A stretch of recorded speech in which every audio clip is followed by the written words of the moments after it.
یا ایہا الذین آمنوا اذا نودی للصلاۃ، اے ایمان والو جب تمہیں نماز جمعہ کے لیے بلایا جائے، یعنی جب پہلی اذان ہو جائے، تو فاسعوا الی ذکر اللہ، اللہ کے ذکر کی طرف دوڑ لگاؤ، دوڑو یعنی نماز جمعہ کا اہتمام کر کے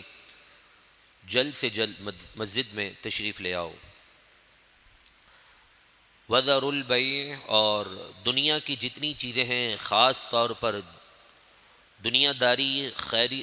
جو ہے خرید و فروخت،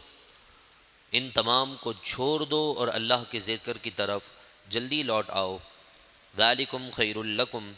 یہ تمہارے لیے بہتر ہے اگر تم اس بات کو جانو۔ لہذا میرے پیارے محترم بھائیوں، جمعۃ المبارک کے اس اجتماع میں ہمیں جلدی مسجد تشریف لانا، یہ قرآن کی تعلیم میں ارشاد موجود ہے، اور پھر سنت رسول کے اندر یہ بات ملتی ہے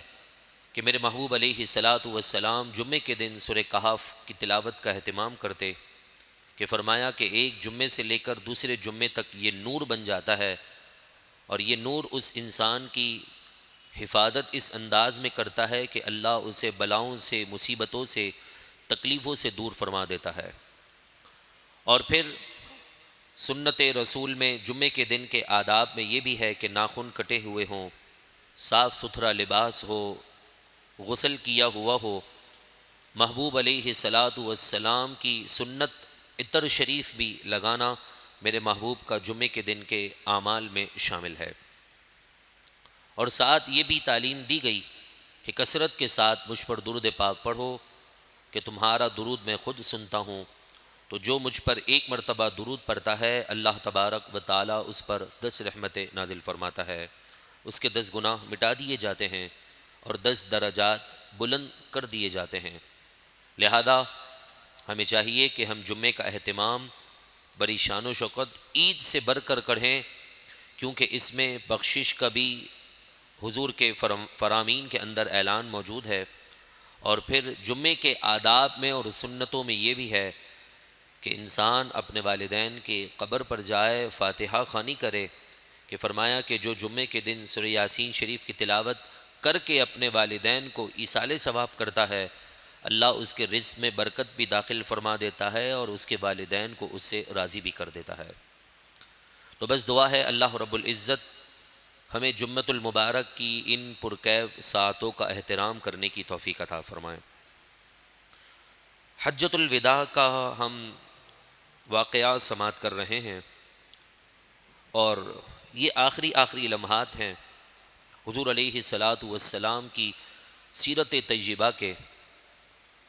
کہ تقریباً 2021 کے ابتدائی جمعے سے 2023 تقریباً اختتام کے قریب ہے، ان 3 سال کے عرصے میں مختصر رسول اللہ کی سیرت کو ہم نے جمعۃ المبارک کے خطبے میں سماعت کیا ہے۔ ویسے تو میرے محبوب علیہ الصلاۃ والسلام رب کی عطا کردہ نعمتوں میں سے سب سے بڑی نعمت کے امت کے حال سے واقف ہیں، اپنی قبر مبارک میں زندہ ہیں، مگر ظاہری زندگی کے یہ آخری لمحات اور کچھ ایام باقی ہیں۔ محبوب علیہ الصلاۃ والسلام حج بیت اللہ کے لیے 10 سنہ ہجری کو جاتے ہیں، اور ثم افیضوا من حیث افاض الناس، قرآن نے حضور علیہ الصلاۃ والسلام کے عمل کو اس انداز میں یاد فرمایا کہ اے مسلمانوں، جب تم بھی حج کے لیے جاؤ تو جس طرح حضور نے عمل کیا ہے تم بھی اسی طرح اسی جگہ سے پلٹو، اسی جگہ سے واپس آؤ، حضور کے طریقے کے مطابق عمل کرو، دعائیں مانگو، اللہ رب العزت تمہاری دعا کو قبول فرمائے گا۔ پھر اس کے بعد جب میرے محبوب علیہ الصلاۃ والسلام نے 5 نمازیں منا میں ادا کر لی،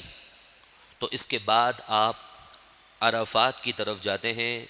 9 ذی الحجہ کی نماز فجر کی ادائیگی کے بعد۔ اب وہاں پہنچتے ہیں، لوگ اپنے عبادتوں میں، اپنے اپنے کاموں میں اور کچھ عبادتوں میں مصروف ہیں، اور کچھ رسول اللہ صلی اللہ تعالی علیہ وسلم کے گرد جمع ہوتے جا رہے ہیں۔ جب غفیر اور مسلمانوں کا اکثر لشکر جمع ہو گیا، تو میرے محبوب علیہ الصلاۃ والسلام نے وہاں پر زمانہ جاہلیت کی تمام بری رسموں کو جو شریعت کے قانون سے ٹکرا رہی تھیں ان کے بارے میں یہ فرمایا کہ میں اس رسم کو ختم کرتا ہوں اور اس رسم کو اپنے پاؤں کے نیچے رون دیتا ہوں۔ جو اچھی رسمیں تھیں، جو اچھے طریقے تھے، اسلام نے انہیں ختم نہیں کیا اور اس کو رواج رکھنے کا حکم دیا۔ جس طرح صفا مروہ کے درمیان دوڑنا کافروں کے نزدیک یہ بڑا محترم سمجھا جاتا تھا، لیکن ان کی وجہ کچھ اور تھی کہ مشرکین مکہ صفا مروہ کے درمیان دوڑ اس لیے لگاتے تھے کہ صفا کی پہاڑی پر انہوں نے ایک بت رکھا تھا اور مروہ کی پہاڑی پر ایک بت تھا ان کا۔ جب وہ صفا کی پہاڑی چڑھتے تو اس کو ہاتھ لگاتے، چومتے، اور جب مروہ کی پہاڑی کی طرف جاتے تو وہ اس طرح کا عمل وہاں بھی کیا کرتے تھے۔ تو مسلمان اس عمل کو عمرہ اور حج کی ادائیگی میں بڑا عجیب سمجھ رہے تھے، بڑا معیوب سمجھ رہے تھے کہ ہم ان کے طریقے کے مطابق اپنی زندگی گزاریں، ان کے طریقے کے مطابق کام کریں۔ تو قرآن مجید فرقان حمید کی آیت کا نزول ہوا اور فرمایا ان الصفا والمروۃ من شعائر اللہ، کہ صفا اور مروہ تو یہ تو اللہ کی نشانیوں میں سے ایک نشانی ہے۔ فمن حج البیت او اعتمر، جو حج کا ارادہ کرے یا عمرے کا ارادہ کرے،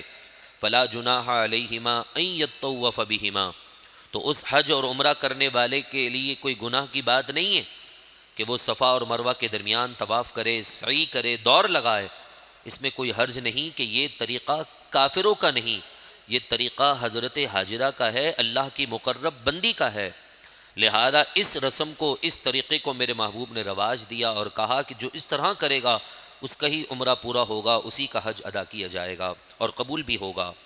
اس کے بعد میرے محبوب علیہ الصلاۃ والسلام نے رنگ و نسل کے تمام جو جھوٹے قانون تھے ان کو رد کر دیا اور فرمایا کہ زمانہ جاہلیت کی طرح تم اپنے خاندانی قبیلے اور ان کی بڑائی پر فخر نہ کرو۔ کیوں؟ اس لیے کہ آپ نے فرمایا یا ایھا الناس، اے لوگو، الا ان ربکم واحد، سن لو کہ تمہارا رب ایک ہی رب ہے، وَإِنَّ أَبَاكُمْ وَاحِدٌ، اور تم سب کے والد ایک ہی ہیں یعنی حضرت آدم۔ لا فضل لعربی علی عجمی، کسی عربی کو کسی غیر عربی پر کوئی فضیلت حاصل نہیں ہے، اور نہ ہی کسی سفید والے یعنی گورے انسان کو کسی کالے پر، اور نہ ہی کسی کالے کو کسی سرخ پر کوئی فضیلت حاصل ہے۔ اگر فضیلت کا معیار دین اسلام میں ہے تو الا بالتقوی، وہ اللہ تبارک و تعالیٰ کا قرب ہے، تقوی ہے، پرہیزگاری ہے۔ جو عبادت میں، ریاضت میں، رب کا قرب پانے میں، رب سے ڈرنے میں، گناہوں کے کام سے بچنے میں اور رب کی بندگی کرنے میں جتنا آگے بڑھتا رہے گا، اللہ کے یہاں رتبہ اور مقام اسی کو حاصل ہوگا کہ ان اکرمکم عند اللہ اتقاکم۔ قرآن نے فرمایا تمہارے نزدیک، تمہارے رب کے نزدیک اصل مرتبہ اور مقام اسی کا ہے جو تقوی اور پرہیزگاری کو اختیار کرتا ہے۔ اس کے بعد میرے محبوب علیہ الصلاۃ والسلام نے امن و سلامتی کا وہ عظیم الشان پیغام دیا کہ فرمایا کہ تمہارا خون اور تمہارا مال ایک دوسرے پر بلا وجہ حرام ہے، کہ تم اپنی ذاتیات کی وجہ سے خون بہاؤ، کسی کے مال پر نظر رکھ کر اس کے مال کو ہڑپ کر جاؤ۔ علیکم حرام کا حرمتی یومکم ھذا، جس طرح آج کے دن کی حرمت ہے، اس حرمت جیسی حرمت اللہ نے تمہارے خون کو بھی رکھی ہے، تمہارے مال میں بھی رکھی ہے۔ اور پھر ایک موقع پر میرے محبوب نے یہ بھی فرمایا کہ ایک وہ شخص ہے جو خانہ کعبہ کی دیوار پر چڑھے، اس کی چھت پر چڑھ کر اس کی دیوار کو منہدم کر دے، اینٹ سے اینٹ بجا دے۔ بتاؤ مسلمانوں، تمہاری نظر میں اس کا کتنا بڑا مقام ہوگا؟ لوگوں نے کہا مقام تو بہت دور کی بات ہے، ہم اس کو بری نظر سے دیکھیں گے کہ اس نے ہمارے خانہ کعبہ جیسی عظیم عبادت اور عبادت گاہ اور ایسے پیارے رب کے گھر کی اس نے ایسی بے حرمتی کی، ہم تو اس کو جو ہے بہت بری نظر سے دیکھیں گے۔ تو میرے محبوب نے فرمایا کہ کعبے کی دیوار سے بھی بڑھ کر ایک چیز کا احترام ہے، وہ کہا وہ مسلمانوں کے دل کا احترام ہے۔ کہ کوئی اپنی ذات کی وجہ سے، اپنی زبان کی وجہ سے کوئی کسی مسلمان کا دل دکھا دے تو گویا وہ کعبے کی دیوار کو شہید کرنے سے بڑھ کر گناہ پا رہا ہے۔ اس قدر اللہ رب العزت نے مسلمان کے دل کی اہمیت رکھی ہے۔ تو فرمایا تمہارا خون اور تمہارا مال بڑا ہی حرمت والا ہے، جیسا کہ یہ دن تمہارے نزدیک یعنی عرفہ کا دن حرمت والا ہے کہ ہر بندہ چاہے وہ خانہ کعبہ کے قریب پہنچ سکے، حج کے ایام میں جا سکے یا نہ جا سکے، یا وہ اپنے وطن میں رہے، ہر ایک کے نزدیک 9 ذی الحجہ کا دن بڑا محترم سمجھا جاتا ہے۔ تو کہا آج کی حرمت، اور فرمایا اس شہر کی حرمت اور اس دن کی حرمت اور اس مہینے کی حرمت یعنی ذی الحجہ کے متعلق فرمایا کہ مسلمانوں تمہارے نزدیک ذی الحجہ کی حرمت بڑی ہے، مکۃ المکرمہ، منا اور عرفات کی حرمت تمہارے نزدیک بہت عظیم ہے، اور یہ بھی فرما دیا کہ اس شہر کی عظمت بھی تمہارے نزدیک بہت معتبر ہے۔ تو جیسی اس کی تعظیم ہے، احترام، ادب ہے، ایسے ہی مسلمانوں کے مال کا بھی احترام ہے، ان کی جان کا بھی احترام ہے، بلا وجہ نہ کسی کا خون بہایا جائے اور نہ کسی کے مال کو کوئی نقصان پہنچایا جائے۔ فرمایا یہ حرمت تمہارے لیے قیامت کی صبح تک یعنی رب کے ملنے تک تمہارے اوپر لازم ہیں۔ پھر اس کے بعد آپ نے سامعین سے ایک جملہ اس انداز میں سوال کرتے ہوئے پوچھا کہ بتاؤ لوگو، قیامت کے دن اگر تم سے میرا رب میرے متعلق پوچھے تو تم کیا کہو گے؟ تو سب سامعین نے یک زبان ہو کر کہا کہ یا رسول اللہ، آپ کو جو آپ کے رب نے عظیم مشن دیا تھا وہ مشن آپ نے پورا کیا کہ آپ نے ہمیں خدا کی تعلیم، خدا کا دین، خدا کا کلام اور خدا رب العزت کے قریب کرنے میں آپ نے کوئی کمی نہیں کی ہے، اور آپ نے رب کا پیغام اور رسالت کا حق ادا کر دیا ہے۔ یہ سن کر آپ نے آسمان کی طرف نگاہ اٹھا کر کہا اللہم اشہد، اللہم اشہد، اے اللہ تو بھی اس معاملے پر گواہ رہنا کہ یہ لوگ اس بات کی گواہی دے رہے ہیں کہ میں نے اپنی رسالت کا حق ادا کر دیا ہے۔ اس کے بعد میرے محبوب علیہ الصلاۃ والسلام پر قرآن پاک کی آخری آیت کا نزول ہوتا ہے اور فرمایا الیوم اکملت لکم دینکم واتممت علیکم نعمتی ورضیت لکم الاسلام دینا۔ یہ آیت سورۃ المائدہ کی آیت نمبر 3 کا جز ہے۔ فرمایا کہ آج کا دن میں نے، رب نے فرمایا کہ آج کا دن میں نے تمہارے لیے تمہارے دین کو مکمل کر دیا ہے اور اپنی ساری نعمتیں تمہیں عطا کر دیں، بلکہ نعمتوں کی جان محمد صلی اللہ علیہ وسلم بھی تمہیں دے دیے۔ وردیت لکم الاسلام دینا، اور میں نے تمہارے لیے اپنے پیارے دین، دین اسلام کو چن لیا ہے، پسند کیا ہے، لہذا اسی کی اتباع کرو، اسی کے نقش قدم پر چلو، اسی کے بتائے ہوئے قانون کے مطابق اپنی زندگی گزارو۔ اس کے بعد میرے محبوب علیہ الصلاۃ والسلام نے اور مختلف انداز میں مختلف مواقع پر مسلمانوں کو ایک دوسرے کا احترام، ادب اور احترام، اور اسی خطبے کے اندر اللہ کے محبوب نے حقوق النساء، عورتوں کے حقوق کے متعلق بھی بہت پیاری گفتگو فرمائی کہ آج ہمارے یہاں پر چھوٹی چھوٹی باتوں پر لڑائی جھگڑے ہوتے ہیں اور نامرد قسم کے لوگ اپنے گھر کی خاتون پر ہاتھ اٹھاتے ہیں۔ آپ سوچ رہے ہوں گے اتنا سخت جملہ اتنے سہل انداز میں کہہ دیا کہ اللہ نے اس مرد کو طاقت دی ہے، برداشت میں وہ عورت سے زیادہ ہے، صبر میں عورت سے زیادہ ہے، جان میں وہ عورت سے زیادہ ہے۔ تو عورت ہاتھ اٹھانے میں سوچ و بچار کرتی ہے، سوچتی ہے پہلے کئی بار، اور یہ ایک ایسا نامرد ہے کہ رب نے اسے قوت طاقت دی کہ یہ عورتوں سے بھی بدتر کام کر رہا ہے کہ اپنے گھر کی خاتون پر جو اس کے بچوں کی پرورش کر رہی ہے، جو اس کو سکون دے رہی ہے، اس سکون دینے والی عورت پر یہ ایسا شخص ہاتھ اٹھائے تو وہ معاشرے کے نظر میں بھی یقیناً عورتوں کی سب سے بھی نیچے گرنے والا ہے، تبھی تو اس کو یہی کہا جائے گا۔ تو فرمایا کہ عورتوں کے حقوق ہیں، یہ عورتیں تم پر ایسے ہی حلال نہیں ہوئی ہیں، ان عورتوں کو تم نے اللہ کے نام پر حلال کیا ہے اپنے لیے، تو لہذا ان کا احترام تم پر لازم ہے، جیسا کہ احترام آج کے دن کا احترام ہے، جیسا کہ اس مہینے کا احترام ہے، اس مہینے کو اور اس شہر کو تم مقدس سمجھتے ہو، ایسے ہی عورت کے حقوق کے معاملے میں تم ان کا احترام اور ادب ایسا ہی کرو۔ پھر اس کے بعد عورتوں کو آپ نے نصیحت فرمائی، مردوں کو نصیحت کی، اور ساتھ میں میرے محبوب علیہ الصلاۃ والسلام نے عرفات کے میدان میں سورج کے غروب ہونے کے وقت آپ نے خوب دعائیں کی، ظہر کی نماز بھی وہیں آپ نے ادا کی، عصر کی نماز بھی آپ نے وہیں پڑھی، اور نماز پڑھائی جماعت کے ساتھ، تقریباً 1 لاکھ سے زیادہ حجاج وہاں موجود تھے۔ انہوں نے آپ کی اقتداء میں نماز ظہر ادا کی، اور بعض کہتے ہیں کہ 9 ذی الحجہ کا دن جمعے کا دن تھا، حج اکبر تھا، تو اس اعتبار سے اس وقت آپ نے نماز جمعہ پڑھائی، خطبہ بھی دیا، لوگوں کو واعظ و نصیحت کی، اور بہت سے آپ نے معاملات بھی امت کو عطا فرما دیے، اور اسی میں یہ تعلیم بھی ارشاد فرمائی کہ لوگوں میں تم میں 2 چیزیں چھوڑ کر جا رہا ہوں، میرا قرآن اور میری سنت۔ وہاں میرے محبوب علیہ الصلاۃ والسلام نے قرآن اور سنت کے متعلق فرمایا، اور اسی خطبے حج کے خطبے کے اندر ہی میرے محبوب نے دوسرے مقام پر یہ فرمایا کہ ایکم، میں تم میں الثقلان، 2 بھاری چیزیں چھوڑ کر جا رہا ہوں، کتاب اللہ و اہل بیتی و اہل بیتی، اللہ کا کلام اور میرے خاندان والے۔ کتاب تھیوری ہے اور پریکٹیکل دیکھنا ہے تو میرے خاندان والوں کو دیکھ لینا، جو قرآن میں لکھا ہے ویسے ہی تمہیں میرے خاندان اہل بیت کرتا ہوا نظر آئیں گے، کہ قرآن کی اصل تفسیر صحابہ اور اہل بیت کی زندگی ہے۔ اس کے بعد میرے محبوب علیہ الصلاۃ والسلام نے نماز مغرب کے وقت کے بعد مزدلفہ کے لیے آپ روانہ ہوتے ہیں، آپ کی اقتداء میں صحابہ کرام علیہم رضوان وہاں پہنچتے ہیں، وہاں جہاں کر آپ نے کنکریاں جمع کی، اور پھر آپ نے نماز مغرب اور نماز عشاء کی ادائیگی کی، اور جیسے ہی 10 ذی الحجہ کی نماز فجر کی ادائیگی ہو گئی تو آپ جمرات یعنی شیطان کو جہاں کنکری ماری جاتی ہے اس طرف آپ صحابہ کرام علیہم رضوان کے ہمراہ چلنا شروع ہوتے ہیں۔ سورج طلوع ہو جاتا ہے، آپ نے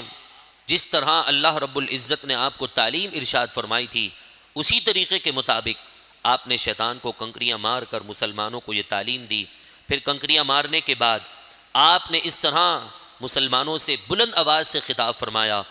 کہ اے مسلمانوں، حج کے مسائل سیکھ لو، جیسا میں کر رہا ہوں مجھے دیکھ کر یہ عمل کرنا سیکھ لو، کہ میں نہیں جانتا کہ شاید اس کے بعد میں دوسرا حج کر پاؤں، کیونکہ اللہ نے آپ کو غیب کا علم دیا تھا، آپ کو معلوم تھا کہ اگلا سال جب یہ لمحات آئیں گے تو آپ ظاہری زندگی کے ساتھ اس دنیا میں حیات نہیں ہوں گے، تو آپ نے مسلمانوں کو کہا کہ حج کے مسائل سیکھ لو، کہ شاید ہو سکتا ہے کہ اگلا سال میں تمہارے درمیان نہ ہوں۔ اس کے بعد آپ پھر مزدلفہ سے شیطان کو کنکریاں مارنے کے بعد جب منی پہنچے تو اس کے بعد آپ نے ایک طویل خطبہ دیا، اور طویل خطبہ دینے کے بعد بہت سے حج کے مسائل اور بیان کیے، اور اعلان عامہ کر دیا کہ جو حج کر کے اس طریقے کے مطابق واپس پلٹے گا اللہ تبارک و تعالی اسے گناہوں سے ایسا پاک و صاف کر دے گا جیسے وہ آج ہی دنیا میں پیدا ہو کر دنیا کے سامنے آیا ہو۔ جس طرح بچہ دنیا میں آتا ہے گناہوں سے پاک صاف ہوتا ہے، تو فرمایا اللہ تبارک و تعالی اسے یہ فضیلت دیتا ہے کہ وہ گناہوں سے پاک و صاف ہو چکا ہے۔ ہمارے بعض احباب اس حدیث پاک کو شاید نہ سمجھ پائے، تو وہ سمجھتے ہیں کہ حقوق العباد بھی معاف ہو گئے۔ نہیں، اللہ رب العزت حج کے بعد اپنے حقوق معاف کرتا ہے، اور وہ گناہ اور وہ حقوق معاف ہوتے ہیں جن کا تعلق ہٹ درمی کے ساتھ نہیں ہوتا، ضد کے ساتھ نہیں ہوتا۔ بسا اوقات ہمارے کچھ لوگ گناہ کو چھوٹا سمجھ کر بار بار کر دیتے ہیں، تو یہ گناہ چھوٹا نہیں رہتا بلکہ وہ بڑے گناہ میں، گناہ کبیرہ میں شامل ہو جاتا ہے۔ تو فرمایا کہ حج کی برکت سے اللہ گناہ معاف کرتا ہے، تو گناہ کبیرہ اگر اعمال نامے میں ہیں تو اس کے لیے توبہ شرط ہے۔ جب تک توبہ نہیں ہوگی گناہ معاف نہیں ہوں گے، اور حقوق العباد کی معافی تو اس وقت ملے گی جب جس کے ساتھ آپ نے برا سلوک کیا اس سے معافی نہ مانگ لیں۔ تبھی تو کچھ اچھے حاجی ایسے ہوتے ہیں جب حج پر جاتے ہیں تو اس سے پہلے ہی اپنے رشتہ داروں سے، خاندان والوں سے معافی تلافی کر لیتے ہیں، تاکہ جب وہاں وہ بشارت پائیں تو حقوق اللہ وہاں معاف ہو جائیں اور حقوق العباد وہ پہلے معاف کر دیں، تو اللہ انہیں مکمل پاک و صاف فرما دیتا ہے۔ تو پھر اس کے بعد میرے محبوب علیہ الصلاۃ والسلام نے منی میں تشریف لانے کے بعد آپ نے جب شیطان کو کنکریاں مار لیں، جب منی میں آ گئے تو آپ نے اپنے سر کو حلق فرمایا۔ حلق کرنے کے بعد آپ نے صحابی رسول حضرت معمر بن عبداللہ رضی اللہ تعالی عنہ نے آپ کے سر کے بال اتارے، اور اس کے بعد آپ نے حضرت ابو طلحہ انصاری رضی اللہ تعالی عنہ کو اپنے منہ مبارک شریف دے دیے، وہ حضرت نے اپنے پاس محفوظ بھی کیے، اور کچھ حضور نے اپنے ہاتھوں سے اپنے بال مبارک سے جو ہے تقسیم کیے، اور کچھ حضرت ابو طلحہ نے وہ بال مبارک تقسیم کیے۔ اس کی برکت یہ ہوئی کہ حضرت ام سلمہ فرماتی ہیں کہ میرے پاس بھی حضور کے بال موجود تھے، اور پھر ظاہری زندگی حضور کی جب اختتام کو پہنچی، اور پھر کوئی طبیب یا ڈاکٹر کسی مریض کو علاج قرار دیتا، تو وہ مریض کسی بڑے ڈاکٹر کے پاس جانے کے بجائے یقین کامل کے ساتھ میرے پاس آتا، اور میں اس موجود بال مبارک شریف کو غسل دیتی اور وہ پانی اس کو پلا دیتی۔ اس کا یقین اتنا مضبوط ہوتا کہ وہ پانی منہ مبارک شریف کا پیتا، غسل کیا ہوا، اللہ اسے اس بیماری سے شفا عطا فرما دیتا تھا۔ تو رسول اللہ صلی اللہ تعالی علیہ وسلم کے نسبت رکھنے والوں کا احترام، نسبت رکھنے والی چیزوں کا ادب، یہ صحابہ کرام علیہم الرضوان کی تعلیم سے ہمیں ملتا ہے۔